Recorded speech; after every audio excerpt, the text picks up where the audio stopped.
NFL draft tonight. Obviously, it's like 7:30, 8 o'clock. Doesn't matter. I don't watch a ton. I feel like I watch more like coverage and streams, kind of, to stay a little more updated. I don't watch the actual broadcast just because I think it's cheesy. I think it's stupid. Everybody says the same thing about the same player. It's blah, blah, blah, blah, blah. A bunch of stories about childhoods. That's great. That's great and all, but to be quite frank, I don't really care. But anyway, so I don't remember. I don't know if any of you guys remember or even a fan of the show in the 2021 NFL Draft. For those of you who don't know, that's a Trevor Lawrence, Zach Wilson, Trey Lance, Justin Fields, Mac Jones draft. I was a huge supporter of Trevor Lawrence. I know that's not like a hot take. I wasn't like a minority in that, right? He was a freak of nature, won the national championship, all that, right? But about a week before the draft, I was the minority because a wave and a flood of Zach Wilson love started pouring in. I don't know if you remember this.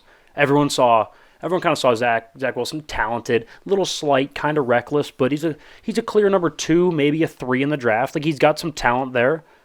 Then about a week before the draft, there was chatter that Zach Wilson could go number 1. He's the best quarterback in the draft. Yeah, Trevor's tall, but have you seen Zach off platform? That was always the thing. Have you seen Zach throw sidearm? It's very Mahomes-esque. And I said, what an absolute fool you would have to be to take Zach Wilson over Trevor Lawrence. You'd have to be, to be quite honest, an idiot. You'd have to be stupid.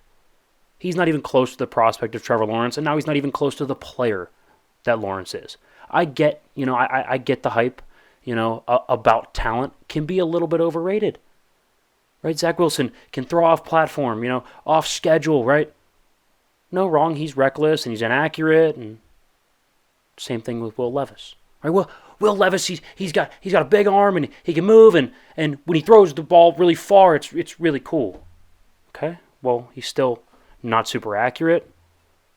Still makes kind of weird decisions. Still loses a game to Vanderbilt throwing under 100 yards. For those of you who don't know, Vanderbilt sucks at football generally. Well, they had a good year, but those are the games we win. Those are the games we throw 200 plus 2 touchdowns. Now, I'll tell you right now, I disagree with anything saying that Will Levis will go 1 or even 2. I think there's a very real possibility that he's not even a top 10 pick. Now, here's what will happen, though.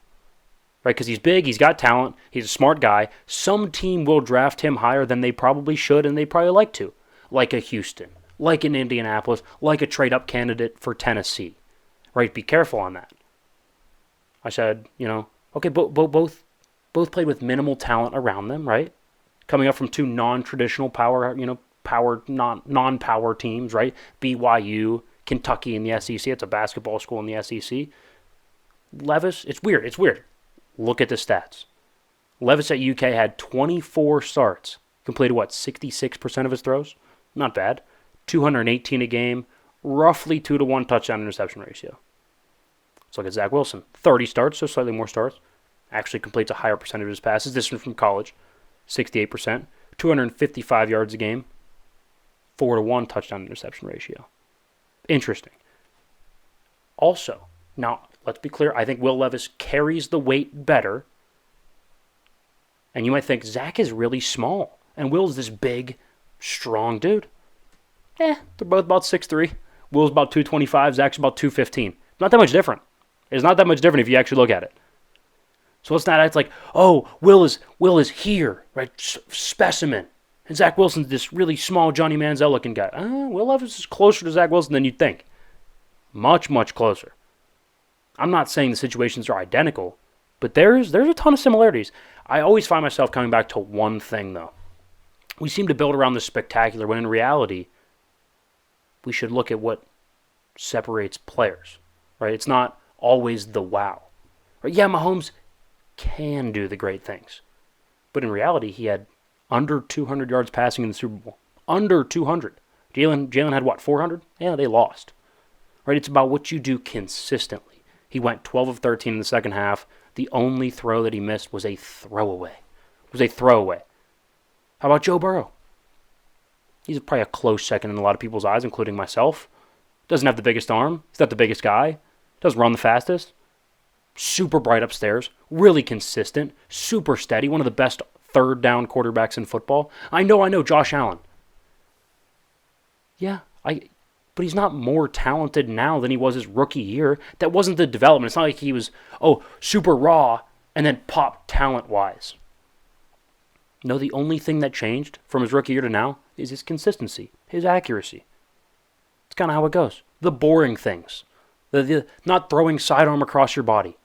Right? I don't know. Maybe Will Levis can develop into a Josh Allen type. But I think we should start planning around the majority and not the minority like a Josh Allen was. It doesn't make a ton of sense. You start to stack up the two college careers, there's a ton of similarities here between Zach Wilson and Will Levis. Well, the thing also that really sticks out to me is the hype around both of their pro days.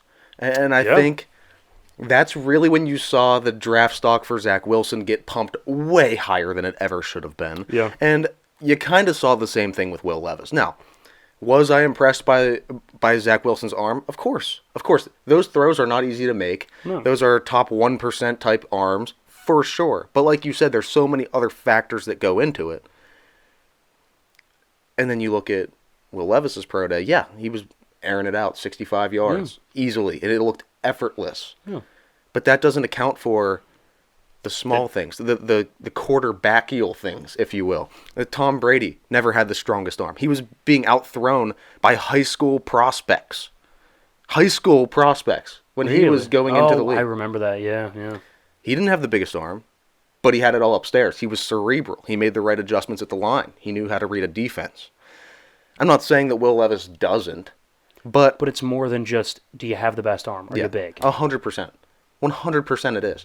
And also, if we can just talk on Zach Wilson for a little bit here, just to kind of not move away from it, but something else related to Zach Wilson. I've seen this clip all over the place since Aaron Rodgers. Oh, saying he's going to make life hell? Oh, yeah. The reporter asked him, "What are you going to do if the Jets sign veteran X and he comes in, and he's around March, for the starter. And he's going to compete for the starting job. Oh, I'm going to make that guy's life hell in practice every single day." Really? With it, you're going to make Aaron Rodgers' life hell in practice every single day? I don't know. We'll see. That's a perfect segue